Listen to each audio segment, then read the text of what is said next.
मी doctor Sanjay Aparanti, सेवानिवृत्त police अधीक्षक आणि विशेष म्हणजे नाशिकमध्ये मी 97 ते 2000 पर्यंत असिस्टंट पोलीस कमिशनर होतो आणि त्यानंतर मी नाशिक ग्रामीणमध्ये नाशिक तालुका सब डिव्हिजन जे आहे त्यामध्ये मी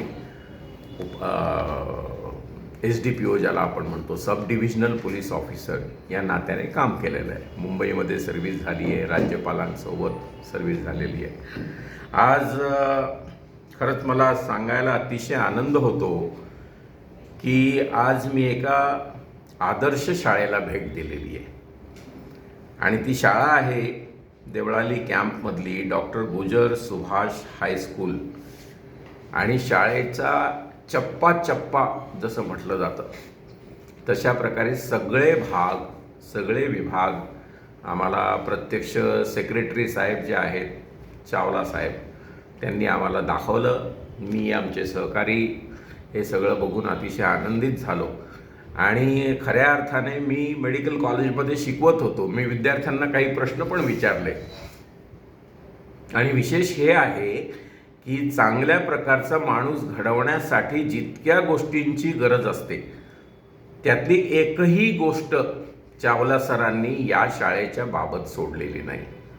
आणि म्हणजे अगदी टेरेस गार्डन जे बघितलं त्याने तर मला सगळ्यात जास्त इम्प्रेशन झालं की सगळ्या प्रकारची झाडं गुलाबापासून लाजाळूपर्यंत आणि सगळी फळझाडं पण त्यांनी लावलेली आहेत मोठमोठ्या ड्रममध्ये. आपण जसं म्हणतो टेरेस गार्डन असावं त्याच्या पुढे जाऊन एक चांगला नागरिक निर्माण करून त्याला प्रशासकीय सेवेमध्ये आपल्याला कसं आणता येईल हा त्यांचा एक अल्टिमेट उद्देश आहे. त्यासाठी आपण असं म्हणूया की आजपासून या शाळेशी मी एक बिनपगारी शिक्षक म्हणून संलग्न झालेलो आहे. कारण मला त्या निमित्ताने विद्यार्थ्यांना दररोज मी शिकवत असतो. अपरांती अकॅडमीमध्ये दररोज 2 तास, परदेशात असलो तरी विमानतळावर असलो तरी मी 2 तास क्लास घेतो ऑनलाईन. तर या शाळेच्या निमित्ताने मला पुन्हा एकदा 8वी 9वी 10वीच्या विद्यार्थ्यांमधून पुढचे भावी पिढीचे IAS IPS आणि प्रशासकीय सेवेतले अधिकारी निर्मितीच्या प्रक्रियेमध्ये सामील होण्याची संधी मला सर देणार आहेत. त्यासाठी मी सरांचे मनापासून आभार मानतो. आणि आपल्याला माहिती आहे की हा परिसर असा आहे की लोकांना हे पिकनिकचं ठिकाण आहे देवळाली कॅम्प म्हटल्यानंतर.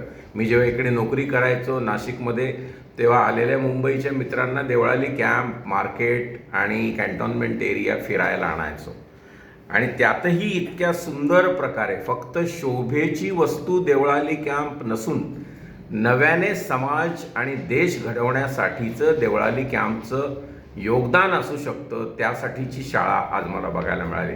सर मी खरंच आपला खूप आभारी आहे की आपण आम्हाला ही संधी दिलीत. धन्यवाद.